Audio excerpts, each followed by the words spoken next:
আসসালামু আলাইকুম ভিউয়ার্স, আমি আজকে চলে এসেছি আপনাদের সঙ্গে বাটা মাছের ঝোল রেসিপি শেয়ার করে নেওয়ার জন্য।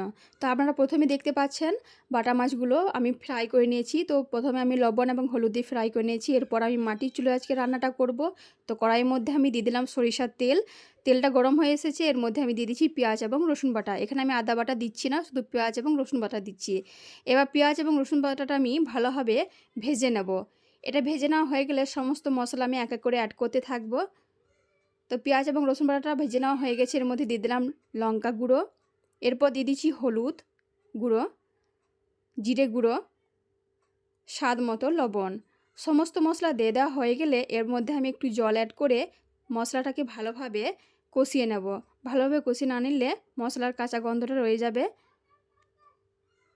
তো মশলাটা ভালোভাবে প্রায় ভাজা হয়ে গেছে, এর মধ্যে আমি দিয়ে দিচ্ছি ঝোল করে নেওয়ার জন্য জল দিয়ে দিয়েছি। ঝোলটা ফুটে উঠলে এর মধ্যে আমি দিয়ে দেবো ভেজে রাখা বাটা মাছগুলো। দিয়ে দেওয়ার পর আমি ভালোভাবে ফুটিয়ে নেব। তো ভালোভাবে ফুটিয়ে নিয়েছি। এবার আমার বাটা মাছের ঝোল রেডি হয়ে গেছে। এবার আমি অন্য পাত্রে ট্রান্সফার করে নিচ্ছি। এইভাবে যদি বাটা মাছের ঝোল করে নেওয়া যায় খুবই টেস্ট হয়। আদা বাটা না দিয়ে রসুন এবং পেঁয়াজ বাটা দিয়ে খুবই টেস্ট আসে। আপনারাও বাড়িতে এইভাবে ট্রাই করে দেখতে পারেন, খুবই টেস্ট আসবে।